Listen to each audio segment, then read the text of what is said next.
দেশে প্রবাসী আয়ের ইতিবাচক ধারায় বাড়ছে বৈদেশিক মুদ্রার রিজার্ভ। চলতি এপ্রিল মাসের মাঝামাঝি সময়ে দেশের মোট রিজার্ভ বেড়ে দাঁড়ায় ২৭ বিলিয়নের কাছাকাছি। এছাড়াও আন্তর্জাতিক মুদ্রা তহবিলের হিসাব অনুযায়ী রিজার্ভ প্রায় ২১.৪০ বিলিয়ন ডলার। বাংলাদেশ ব্যাংকের সর্বশেষ হালনাগাদ প্রতিবেদন থেকে এ তথ্য জানা গেছে। কেন্দ্রীয় ব্যাংকের তথ্য অনুযায়ী দেশের গ্রস রিজার্ভের পরিমাণ ২৬.৭৩ বিলিয়ন বা ২,৬৭৩ কোটি ডলার। আর আন্তর্জাতিক মুদ্রা তহবিলের হিসাব অনুযায়ী রিজার্ভ এখন ২১.৩৯ বিলিয়ন বা ২,১৩৯ কোটি ডলার। আর বাংলাদেশ ব্যাংকের ব্যয়যোগ্য রিজার্ভের তথ্য আনুষ্ঠানিকভাবে প্রকাশ না করলেও সংশ্লিষ্ট সূত্র জানা গেছে, সেই হিসাবে দেশের ব্যয়যোগ্য প্রকৃত রিজার্ভ এখন ১৫ বিলিয়ন ডলারের উপরে অবস্থান করছে।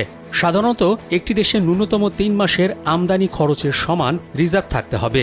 মোট রিজার্ভ থেকে স্বল্পমেয়াদী দায় বিয়োগ করলে নেট বা প্রকৃত রিজার্ভের পরিমাণ পাওয়া যায়। এদিকে বাংলাদেশ ব্যাংকের তথ্য অনুযায়ী গত মার্চ মাসে প্রবাসী আয়ের নতুন ইতিহাস রচিত হয়। মাসটিতে রেমিটেন্স এসেছিল ৩.২৯ বিলিয়ন, অর্থাৎ বর্তমান অন্তর্বর্তী সরকারের দায়িত্ব নেয়ার পর টানা ৭ মাস ২ বিলিয়নের বেশি রেমিটেন্স এসেছে বাংলাদেশে, যার প্রভাবেই চাঙ্গা রয়েছে বিদেশি মুদ্রা রিজার্ভ।